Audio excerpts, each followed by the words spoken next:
Ladies and gentlemen,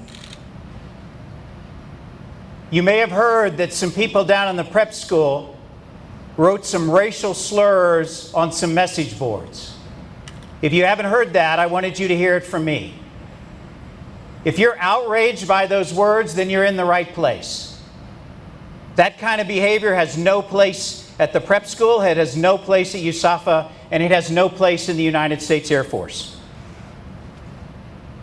You should be outraged not only as an airman, but as a human being. And I'll tell you that the appropriate response for horrible language and horrible ideas, the appropriate response is a better idea. So that's why I'm here. That's why all these people are up here on the staff tower. So let me have everybody who's up here, please pull forward to the rails. Also, there are so many people here, they're lining the outsides along the windows. These are members of the faculty, coaching staff, AOCs, AMTs, from the airfield, from my staff, from my headquarters. All aspects of the 10th Air Base Wing, all aspects that make up USAFA and the United States Air Force Academy. Leadership is here. You heard from Brigadier General Goodwin. Brigadier General Armacost is here. Colonel Block from the athletic department is here. Mr. Knowlton is in Washington, D.C. right now. That's why they're here. That's why we're all here, because we have a better idea. Some of you may think that that happened down in the prep school and doesn't apply to us. I would be naive, and we would all be naive to think that everything is perfect here. We would be naive to think that we shouldn't discuss this topic. We would also be tone deaf not to think about the backdrop of what's going on in our country. Things like Charlottesville and Ferguson, the protests in the NFL.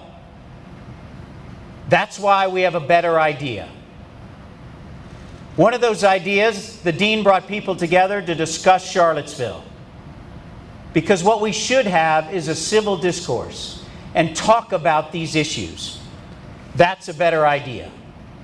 We received outstanding feedback from that session at Charlottesville. But I also have a better idea, and it's about our diversity. And it's the power of the diversity, the power of the 4,000 of you and all of the people that are on the staff tower and lining the glass, the power of us as a diverse group. The power that we come from all walks of life, that we come from all parts of this country, that we come from all races, we come from all backgrounds, gender, all makeup, all upbringing. The power of that diversity comes together and makes us that much more powerful. That's a much better idea than small thinking and horrible ideas. We have an opportunity here, 5,500 people in this room, to think about what we are as an institution.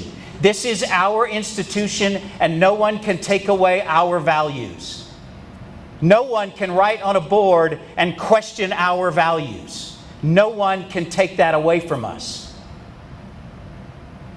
So just in case you're unclear on where I stand on this topic, I'm going to leave you with my most important thought today.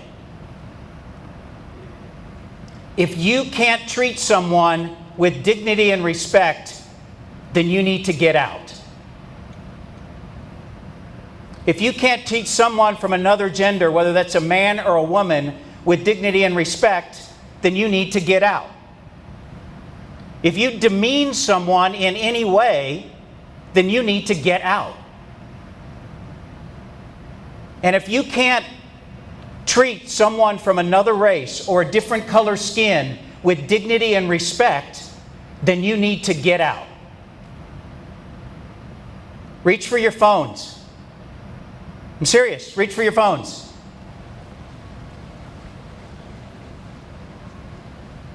Okay, you don't have to reach for your phones. I'm going to give you an opportunity to reach for your phones. Grab your phones. I want you to videotape this so that you have it, so that you can use it.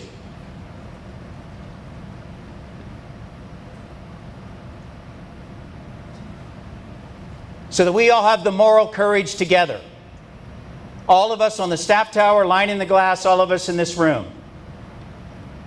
This is our institution.